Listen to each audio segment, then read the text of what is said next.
شروع اللہ کے نام سے جو نہایت ہی مہربان اور رحم والا ہے۔ حضرت داؤد علیہ السلام کی قوم کو نصیحت 12,000 ایسے نافرمان لوگ جو بندر کے بن گئے تھے، بھاگ دو۔ پہلا بھاگ ضرور سنیں دوستوں۔ حضرت داؤد علیہ السلام کی قوم میں 1200 ایسے نافرمان لوگ تھے جو منع کرنے کے باوجود بھی ہفتے کو ان نالیوں کے ذریعے شکار کر رہے تھے۔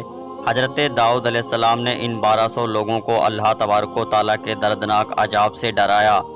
آپ نے ان کو کہا کہ وہ اللہ پاک کی اس نافرمانی سے باز جائیں، لیکن وہ لوگ باز نہ آئے اور کھلے عام شکار کرنے لگے۔ چنانچہ وہ لوگ جو اس بات کو برا جانتے تھے کہ ان لوگوں نے اپنے اور ان نافرمانوں کے درمیان ایک دیوار کھڑی کر دی، جس کی ایک طرف وہ 1200 نافرمان لوگ تھے اور دوسری طرف وہ لوگ تھے جو شکار سے باز رہے۔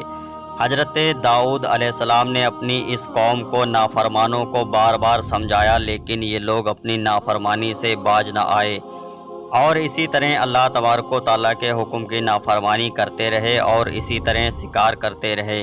پھر ایک دن حضرت داؤد علیہ السلام نے غصے میں آ کر شکار کرنے والوں پر لعنت فرما دی، جس کا اثر یہ ہوا کہ ایک دن خطا کاروں میں سے کوئی بھی اپنے گھر سے باہر نہ نکلا۔ یہ منظر دیکھ کر کچھ لوگ ان کی دیوار پر چڑھ گئے تاکہ معلوم ہو سکے کہ وہ لوگ کس حال میں ہیں۔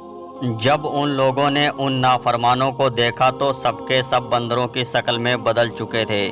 اللہ پاک نے ان لوگوں کو ان کی نافرمانی کی وجہ سے ان پر دردناک عذاب نازل فرمایا۔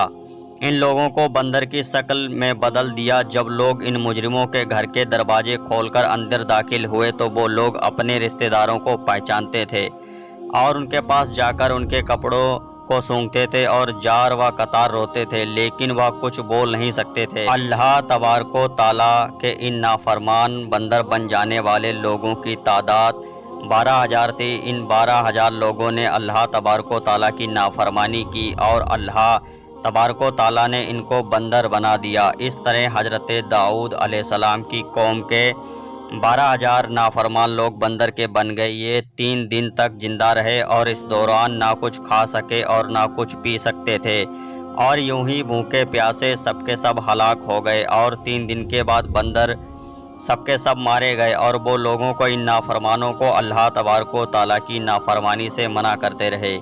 اللہ تبارک و تعالیٰ نے ان کو اس عذاب سے سلامت رکھا، اور وہ لوگ جو اس شکار کو برا جان کر خاموش رہتے تھے، اللہ تبارک و تعالیٰ نے ان کو بھی اس عذاب سے محفوظ رکھا۔ دوستوں، اب بات کرتے ہیں آج کے دور کے بندروں میں سے کوئی بندر ان کی نسل میں موجود ہے یا نہیں، یا پھر آج کے دور میں پائے جانے والے بندر انہی لوگوں کی نسل میں سے ہیں۔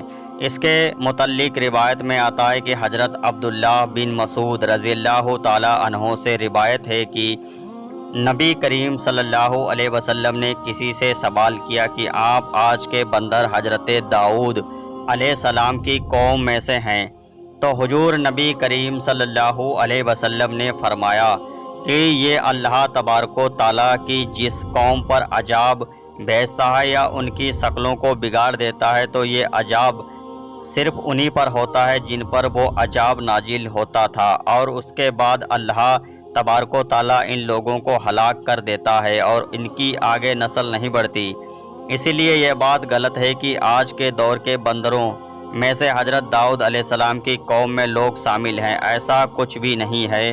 وہ صرف اور صرف 3 دن تک زندہ رہے اور پھر سب کے سب ہلاک ہو گئے، اور اللہ تبارک و تعالیٰ نے اس قوم کے نافرمانوں کو صفائے ہستی سے مٹا دیا۔